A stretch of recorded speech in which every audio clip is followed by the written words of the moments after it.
Halo semuanya, balik lagi di konten Back to Basic yang sudah lama sekali vakum, setengah tahun. Ada kita orang vakum setengah tahun ya. Dan materi yang kita bahas hari ini adalah tentang akar.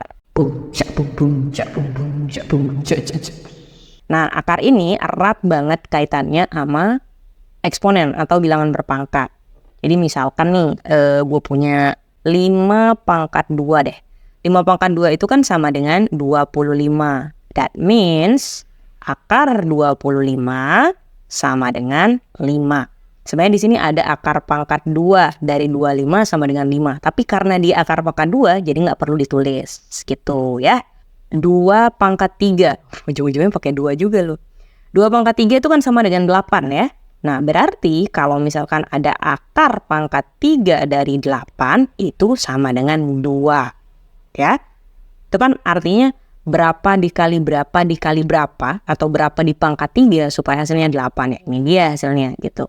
Terus kalau misalkan ada lagi 3 pangkat 4, itu kan sama dengan 81 ya. Berarti akar pangkat 4 dari 81 adalah 3 gitu. Tapi yang paling sering lo temui adalah bentuk akar yang seperti ini, yaitu akar pangkat 2.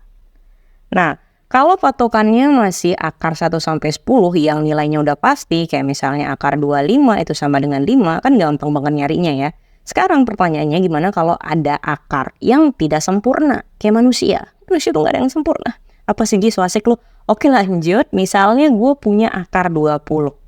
Nah, akar 20 ini kan kita nggak tahu ya nilai pastinya berapa. Berapa dikali berapa yang angkanya sama supaya hasilnya 20. Kan nggak ada ya. No, nothing gitu. Terus kayak mana cara nyarinya? Nah, jadi kalau untuk mencari akar yang tidak sempurna seperti ini, maka kita bisa menggunakan konsep Nah, untuk menyederhanakan akar 20 ini, patokan kita tetap adalah angka akar 1 sampai 10. Makanya gue bilang ini penting banget demi kemaslahatan kehidupan permatematikaan lo. Nah, jadi gimana caranya? Sekarang perhatiin, akar 20 ini kira-kira dari akar 1 sampai akar 100 bisa dibagi sama yang mana? Akar 20 bisa dibagi akar berapa? Ya kalau akar 1 ya udah pasti ya. Tapi kan nggak mungkin tidak akan membawa kita kemana-mana gitu loh. Akar 20 dikali akar 1. Ya udah akar 20 kali akar 1 aja sampai bodoh gitu kan. Nah maksud gue cari yang lain. Akar 20 bisanya dibagi sama akar berapa saja di sini? Bisa dibagi akar 4 kah? Oh tentu bisa. Nah sekarang akar 20 kalau dibagi akar 4 itu kan sama dengan akar 5. Atau akar 4 dikali berapa supaya jadi akar 20. Berarti kan akar 4 kali akar 5 ya. Kalau udah kayak gini, nah berarti kan lu bisa pisahin tuh akar 4 itu sama dengan 2. Akar 5 ya udah biarin aja akar 5. Nah jadi hasilnya adalah 2 akar 5. Seperti itu. Next, kalau misalnya gue punya akar 300. Langsung gede banget angkanya. Akar 300 itu bisa dibagi akar berapa saja? Apakah bisa dibagi akar 1 kita lupakan ya. Nih, lu pilih dari sini akar 4 sampai akar 100. Kira-kira akar 300 itu bisa dibagi akar berapa? Tentu saja akar 100. Nah, 100 dikali berapa supaya jadi 300? Berarti kan 100 dikali 3. Nah, akar 100 teh berapa? Keluarin akarnya jadinya 10 akar 3 gitu. Terus yang keempat, kok yang keempat? Yang ketiga, misalnya berapa lagi ya?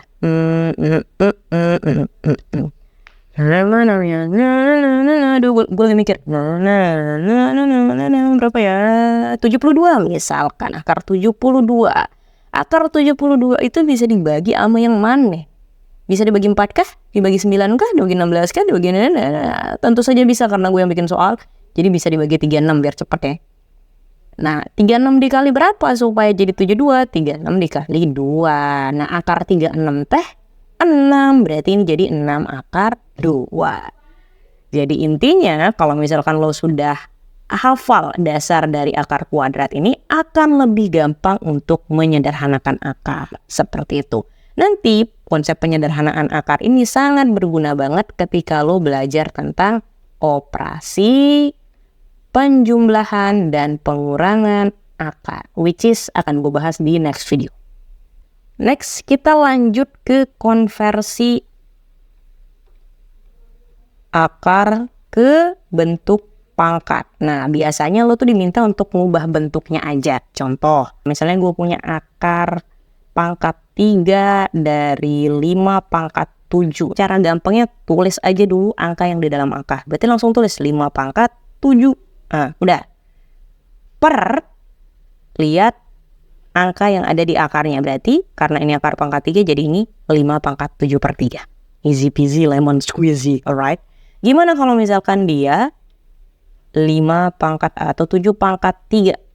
Gimana kalau nggak ada angka di sampingnya? Tapi langkah pertamanya tetap aja kayak biasa. Tulis dulu angka yang di dalam akar, 7 pangkat 3 per. Kalau misalkan nggak ada angka di bagian sini, itu artinya di sini ini adalah akar pangkat 2 ya. Jadi di sini teh langsung 7 pangkat 3 per 2. Gimana kalau misalkan kita punya akar 12 kayak gini? Udah mah nggak ada pangkatnya, nggak ada juga akar yang ada di sini. Nah, ingat, sesuatu yang tidak punya pangkat itu artinya sebenarnya dia 12 pangkat 1, ya kan? Karena di sini kosong, ini artinya adalah dia akar dari akar kuadrat ya, atau akar pangkat 2. Maka di sini 12 per 1 per 2. 12 pangkat 1 per 2, sorry. Atau kalau misalnya kita punya akar 6, kalau kita mau ubah jadi pangkat, berarti jadinya 6 pangkat 1 per 2. Dengan konsep yang sama, kalau misalkan soalnya dibalik, misalnya kita ditanya dari 8 pangkat 2 per 3, kayak mana caranya supaya bisa jadi bentuk akar? Ya udah langsung tulis aja akar, berarti yang di dalam kurung adalah 8 pangkat 2-nya. 8 pangkat 2, penyebutnya ada di sini, gitu. Kalau misalnya ada lagi 15 pangkat 1/5, kita bisa tulis akar 15 pangkat 1, which is pangkat 1-nya nggak perlu tulis juga. Terus yang di sini ada akar pangkat 5. Udah.